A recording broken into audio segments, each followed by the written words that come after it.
Welcome back to the Tracy Take. I am your co-host Tyler here with my brother Ryan, and today we will be breaking down all of the teams in the NFC West and their offseason needs and what they should do in the draft and kind of reviewing their 2022 season, see where they're at.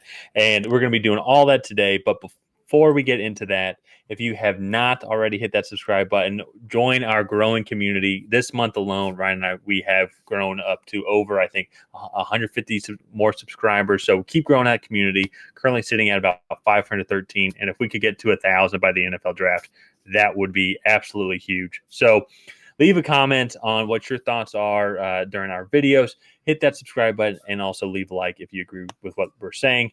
We're going to start out with the Arizona Cardinals. They were the fourth team, I would say, to put it nicely, in the NFC West, which is actually kind of impressive, too, because when we talk about the Rams sucked. They were not good at all. And the fact that the Cardinals were worse. Yeah. A lot of that has to do, I mean, Kyler Murray definitely would have won them a couple more games, like down the stretch. With him getting hurt in that game. New England game. It was the New England game. It was like the third play, too, wasn't it? That was crazy. It was very early on. Yeah. So a lot is changing within this Cardinals organization. Kyler Murray's coming back. A lot of question marks that's going to be around his knee and how healthy is he going to be? Is he going to be the Kyler Murray? When he comes back. Sorry. When he comes back, will he be the Kyler Murray? Will he be his elusive self that we all know him as and all the fantasy guys love him as? But also, probably the biggest thing, and let's talk about this. So they got rid of Kliff Kingsbury, which they rightfully should have, probably 2 years overdue. New head coach Jonathan Gannon. He was the defensive coordinator, correct, from Philadelphia? Yeah. Okay. Yeah. I always got him and Shane. Shane Steichen, who went to the Indianapolis Colts. Yeah. I think that's a good hire. I think this defense has a lot of good pieces. Buda Baker, Isaiah Simmons, Zaven Collins, JJ Watt did retire, and so did AJ Green. So they lost a couple veteran pieces there. But I don't know. I just think it's an interesting dynamic that's going to go on because I think they need to rebuild everything. They have a potential franchise guy in Kyler Murray if he can come back and be what he was. Mm-hmm. But yeah, I think the move to Jonathan Gannon, moving on from Kliff Kingsbury, was the right move. And it's just kind of interesting to look at because this has not been a defensive team over the last few years. Yeah. Well, and we've seen success when it comes to these. It's like everything goes in waves, and we've seen success of like there was that stretch of like you had to be an offensive coordinator to be super successful, and then defensive coordinators didn't have as good a long-term success. But now we're going through a wave where it seems like these defensive coordinators, that at least maybe they're just more well managed to the team. Like the name that's coming to my mind is Robert Saleh. He's done a great job with that Jets defense and drafting, and seems like the team is managed pretty well also. So I think is going to be what Jonathan Gannon is going to need to do here. Obviously, really focus on the defense and their offensive coordinator, which I think that they will do a good job with that offense if Kyler Murray is the guy that's running it. Very elusive. Hopefully his knee comes back. The biggest thing for me, and I agree with you, they need to restructure that defense and everything, but they have good pieces to build around. The biggest thing to me and what I look at is when I'm going through my individual stats and I highlight all the free agents, 4 of their 5 starting offensive linemen are going to be free agents this year. And that doesn't include Justin Pugh, who also played some time as well. And he's also a free agent as well. So 5 offensive linemen that played significant time this season. I want to say 3 of those 4 are all significantly over 30, though. Like Rodney Hudson is going to be 34 come the start of next season. Justin Pugh will be 35 or 33 come the start of next season. Kelvin Beachum will be 34. And then you go into Cody Ford, who will be 26 and a half going into next season. So 3 of those guys are very aged and need to be replaced anyways. However, for an offensive line that was average, to lose all those pieces, I think is going to be devastating for whoever steps in and plays, whether it's Colt McCoy or somebody else that they reach out to and sign. So the biggest thing for me actually is then on top of that, they're going to need to get a running back as well because James Conner is just not cutting it. I think they are definitely on from him, especially with this running back class. So if you bring in this rookie running back and then have a rookie offensive line as well, that's going to be a tough road or journey to travel through until everyone can get veteran experience. I think James Conner could definitely be serviceable. He had a great year 2 years ago for them, I believe, when he was in kind of a contract prove it year. But this year battled with injuries a lot and just couldn't really stay on the field. And so I think, maybe adding some running back depth later in the draft, but they have much bigger needs, in my opinion, in the draft.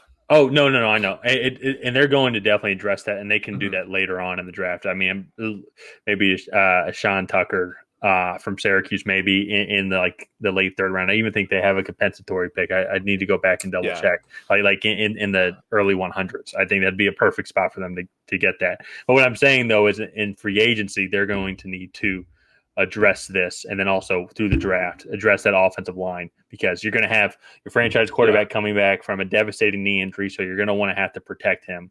And then at the same time, to have a true balanced offense and with a quarterback like this who likes to run as well, you want to have an elusive running back to go along with him, so you can do a lot of RPOs, a lot of play actions as well in the shotgun formation. And if you have a crappy offensive line in front of him, we have seen how a horrible offensive line can just absolutely decimate offenses. So that to me is the biggest glaring need that the Cardinals need to address. No, I agree. That offensive line, potentially beefing up the defensive line as well, and then finding new weapons. They traded for Marquise Brown last year, possibly overpaid depending on how you look at it. And then DeAndre Hopkins sounds like he wants out. Well, it doesn't sound like. DeAndre Hopkins wants out of Arizona. AJ Green retired. And Rondale Moore, I just don't think had the year that they quite wanted out of him. Well, so he only played 8 games, but during those 8 games, he did have 41 catches, 414 yards, and a touchdown. So it is about 50 yards a game, 5 catches for 50 yards. And so that's where actually, if Hopkins stays, I think a lot of his production was obviously limited. One, he missed the first 7 games, I think. No, it was 6 games. And then Kyler Murray going out obviously hurt his production. But with him, Marquise Brown, Rondale Moore, then you even have Trey McBride, their tight end as well, who replaced Zach Ertz after he got hurt. I actually think that portion, if they can maintain those pieces and obviously stay healthy, and I think is actually not a horrible skill position room just for the time being. But still add depth in the draft, of course. But if you trade DeAndre Hopkins, who also is 31, that room becomes Marquise Brown, Rondale Moore, Trey McBride. How does that sound to you as a Cardinals fan? Oh no, not good at all. Yeah, exactly. You know what I mean? But you don't have to trade DeAndre Hopkins. I mean you could, and then get draft capital from it, and especially future draft capital for a rebuilding team. And if that's the route that they go, I could absolutely get that. But I think they're rebuilding. There's a 31-year-old wide receiver that they can possibly get a late first-round pick for. I think you make that move. He wants out anyways. He doesn't want to be a part of the organization anymore. I think that is a move that is expected to happen. And for me, I think you make that move, especially you already have limited draft capital. You only have 5 picks this year. You have a 1, 2, 3, 4, and a 6. And so for a young rebuilding team who is not going to have their starting quarterback for the majority of the year, I just think that is the probably the best move to make for the team. Yeah. I think that let me double check as well there, because if they do end up trading him, I have about $14.5 million. That's what I have as well. Yeah. And then if they end up trading DeAndre Hopkins, what would that come out as? I want to say he has a cap hit of like 17 million, so he would have about 31. So he would move up pretty significantly and acquire more draft capital. Yeah, so if they cut him pre-June 1st, 8.1 million, it looks like according to Over the Cap, they trade him with a post-June 1st deadline, it looks like it would save, if I'm reading this correctly, 20 million. Yeah, so that would put them at 34 million, which puts them Yeah. up there with the Patriots and the Bengals. And so that for me is like, if you're the Cardinals and you're rebuilding, that to me is the big move to make. Trade DeAndre Hopkins. Shoot, I would honestly, with just clearing up the cap space, I would take a second rounder for that. I don't think guys would give up. I don't think any of those teams in the later first rounds would give up a first rounder for DeAndre Hopkins. I think the Chiefs might.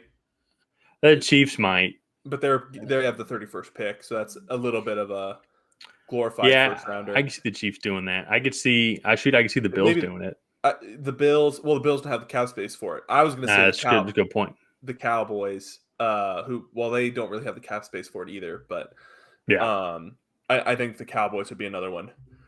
Okay, now that's really interesting. Actually, view and maybe DeAndre Hopkins will be a Cowboy or a Chief. The Chiefs actually would, just off the top of my head, or just now hearing it, actually would be a great option. And so I think that would be very interesting. Cardinals got a lot to do going into this, and with their picking third overall as well, I think it's going to be pretty straightforward. I think they're just going to take the best defensive player that's available, which based off all projections, and we've had a lot of projection on this with our videos, it's going to be if they like Jalen Carter or Will Anderson Jr., to be honest. Honestly, with J.J. Watt going out, maybe go out after Will Anderson.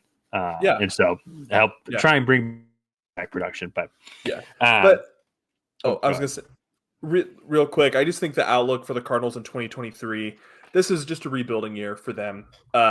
There's not a whole lot to it. Kyler Murray isn't going to play the majority of the year. It sounds like from his ACL tear. They just fired and hired a new head coach. And it'll be a really interesting year for the Cardinals. See kind of what pieces they can get, see what Jonathan Gannon can do with the young talent that they already have. So I think that's going to wrap up the Arizona Cardinals